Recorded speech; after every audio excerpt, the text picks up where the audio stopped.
Ladies and gentlemen, welcome back to the CSTV. I'm your host Kathleen Igaltoto, Madam CS, and this is the Striker.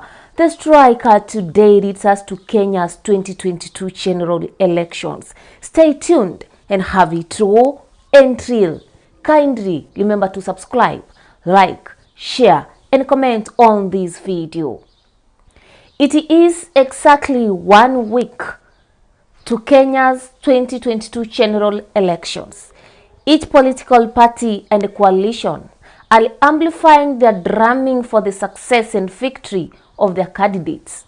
The question is, what lessons can Kenyans draw from the 2007 and the 2017 elections as we head towards the 2022 general elections? Let's have this conversation in a few. Welcome back. It is exactly 7 days towards Kenya's general elections on the August 9, 2022. We look forward to choosing the regime that will rule the country for the next 5 years. A lot is happening. Various political factions are drumming for the success and victory of their preferred candidates. Opinion polls from different companies are also running helter-skelter in the internet on who is a popular candidate in which region and in what capacity. We have also educational institutions, primary and secondary schools being closed. And many people are raising eyebrows. Why is the Minister of Education declaring closure of basic education institutions? A quick one. This has nothing to do with maybe protected post-election violence. No. Most schools in Kenya are used as polling stations. So you can imagine a situation whereby students are in school and the same school is supposed to be used for polling stations. How? It cannot work, honestly. So school has to be disrupted because then IEPC has to organize itself in terms of preparing the classes that they need and ensuring that there's the infrastructure that they need in terms of conducting the 9th general elections in those polling stations. And this infrastructure has to do even with electricity. Some schools maybe do not have electricity, and something has to be done to ensure that there's some power that is coming to the classes where actually the polling or the voting takes place. So for those ones who are raising eyebrows concerning the closure of schools, it is because basically these schools are used as polling stations. But as we get towards these general elections, there's a lot that we need to look back and learn from the 2007 and the 2017 post-election violence. And perhaps from these two elections that I've spoken about, we may be able to learn 1 or 2 lessons to avoid repeating the same mistakes in the 2022 elections. Allow me to take you back. In 2007-2008 post-election violence, over 1,200 Kenyans were killed. About 300,000 Kenyans were displaced and they became IDPs. Thousands were injured, and over 42,000 households and businesses rooted. Property worth millions and millions was destroyed. That was one of Kenya's darkest moments. In 2017, at least 13 people died, and property worth millions and millions of money destroyed. And you know, all these are happening. We keep on recycling the same mistake, doing the same mistake. But we do not look larger in the greater picture of who are we as Kenyans. So this is why we should not repeat 2007 or 2017 in 2022. Let your neighbor remain your neighbor. You know, that Otieno, that Mweni, you know, that Mogaka, that Inchogona, let them, that Kibiegon, let them still remain your neighbors. Because for the last 5 years, we have been traveling together, you know. The cost of living has hit all of us as Kenyans. And therefore, going for elections and starting to fight your friend because he or she is not supporting your preferred candidate, we will be taking ourselves back to 2007 and 2017. Remember people like Pepe Pendo, who died innocently because we were fighting for political power, which was not even ours. We were fighting for other people's political power. And I want to tell you that the political divide in this particular country is never permanent. We do not have political enemies. And I want to look at the political candidates that we have right now in the country. You know, forget these things that we keep on throwing words in the internet, abusing each other because of your preferred presidential candidate, etc. In 2002, maybe one of the somehow peaceful elections that Kenya has ever had since multi-party politics began, Honorable His Excellency President Uhuru Kenyatta and Raila were political enemies at that particular time, you know. In 2007, Honorable Baba Raila and Ruto were in the same camp, ODM, you know. They were campaigning everything. You know, Pentagon was really Pentagon.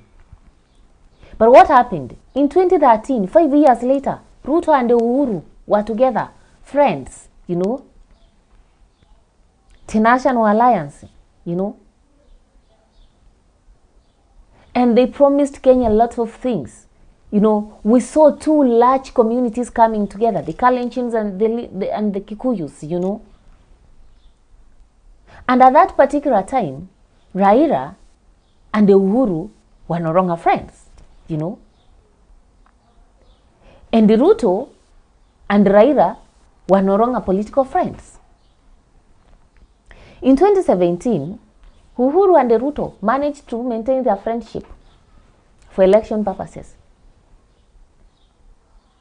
But before we could hit 2018, Baba and Uhuru were friends, the handshake. And you saw the direction of things that followed later. And before we could even finish 2022, you see Uhuru and his deputy are no longer agreeing on anything. Even within this political campaign period, we have seen one person supporting another, moving from one coalition to another. Today, Songo is in Azimio, tomorrow is in UDA. You know, it tells you one thing, that these people are never permanent political enemies. In politics, there are no permanent friends and permanent enemies. Interests change. And people move with this interest. Now, why should you take this politics so seriously that you want to kill somebody because your candidate has not been chosen, or because he's spoken bad about your candidate? Why? You want to kill your friend who you have lived together for the last maybe 5 years over somebody who doesn't even know you. Ask yourself, as a person, does Ruto know you? Does Raila know you? Does Wachakoya know you? Does Mwaura know you? No! Some of you are killing your friends. You are abusing your friends in the social media. And these people don't know you even an inch. You know? They even don't know whether you exist. God forbid if today you died. They will not even know whether you died or not. You know? And these are the people that you want to kill your friends over, you know. Secondly, do not take every video and message you see circulating online seriously. Some messages and some videos are edited to spread propaganda. So watch out for fake news. When you see maybe people trying to circulating a vehicle being burnt, don't just rush to say, oh, they have burnt our coalition vehicle. No, my friend. There's something called Videoshop and Photoshops. So be very careful, honestly, on the kind of information you even circulate online. Another thing is that we have had several political debates in the social media. People are commenting about their preferred candidates in WhatsApp group, in social media, in Facebook, in Twitter, everywhere. But you should also realize that those likes and opinion polls in the social media does not necessarily translate to real votes. Most of the people who shout in the social media are not even there to vote literally on the material day. So if you want the opinion that you have been talking about in the social media to make sense, then you have to want vote, you know.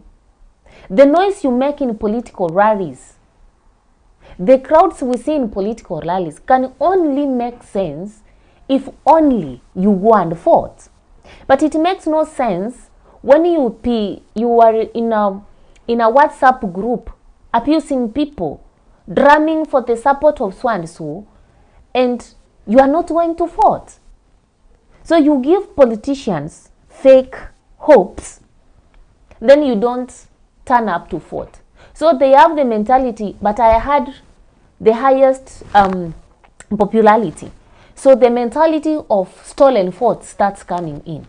So if you want to translate your social media noise into something better, then you need to go and vote. And on the 14th day, just wake up, go and vote and go home and wait for the election results to be announced. Don't wait at the whole night somewhere. Somebody may take advantage of you. Because with the election nailing period, you know that those people take advantage. Oh, you have spoken bad about my candidate and etc. And then you find yourself in a hot soup. Just know the day that you people are supposed to take alcohol. If need be, don't take alcohol on the 8th and the 9th. Take alcohol after you have voted and go home. More importantly, be aware and be prepared that your candidate may lose. And starting getting used to the regime of your opponents. Peace is very, very important. Peace is very, very important. And the only way you can have this peace is to always know that whenever there is a competition, there is always a winner and there is a loser. And your candidate is not necessarily the winner. So try to imagine how will be your life when the opponent of your candidate becomes maybe the president, the governor, the women representative, the MCA, and the member of parliament. It is a call to IEBC to ensure that there is a strong network in all the polling stations to transfer the results on time. Small hiccups raises tension in elections in this particular country. And therefore, it is a call to IEBC to ensure that they have well-established infrastructure. Kenya Power, stima isipotee hiyo siku. Small mistakes and mishaps as a result of some things that happen at the wrong time. For example, having a power blackout on the 9th of August and on the 10th of August, right from Monday to Thursday, somewhere there. Until all the elections results have been streamed in and announced, ensure that you have power in the country. To avoid cases of tension, people thinking, oh, they have put off the power so that they can steal their votes. You understand all those mistrust issues. Because honestly, the Kenyan voting system is mad with mistrust in terms of election irregularities.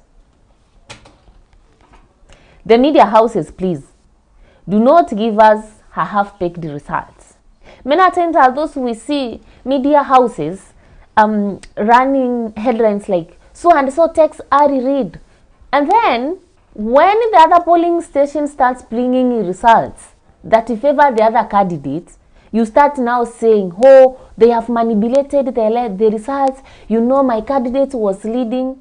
Media houses, wait for the election results to be fully announced, and you announce together with the main body that is mandated with announcing of results in this country. Sometimes what you announce and say in your media houses sets the pace for fights and violence in this particular country. Don't announce that which you have not been told to announce. Wait for you to be given official results from the IEBC before you announce it. And for the candidates running for elections this year, be ready to lose. Don't go to elections with the mind that you are only going to win. Only a blind person mentally goes to elections or goes into a competition with the mind of winning. Nobody told you that you are perfect. You are not perfect. Your opponent may be perfect than you. And therefore, as you go for these particular polls, remember it is the people who decides who they want. And in as much as you may want to serve these people, if they don't want you, they don't want you. So be ready to lose and trust and start preparing both your winning speeches and your losing speeches or conceding speeches. Accept defeat and let this country continue with peace after the elections. Otherwise, we go home, we fought. If you registered your vote in the city, stay in the city and vote. It is so useless if you took your vote, your registration, or you registered as a voter in Nairobi, and then on Monday you will, or on Friday you will be on the way to Bungoma, and you are not going to vote.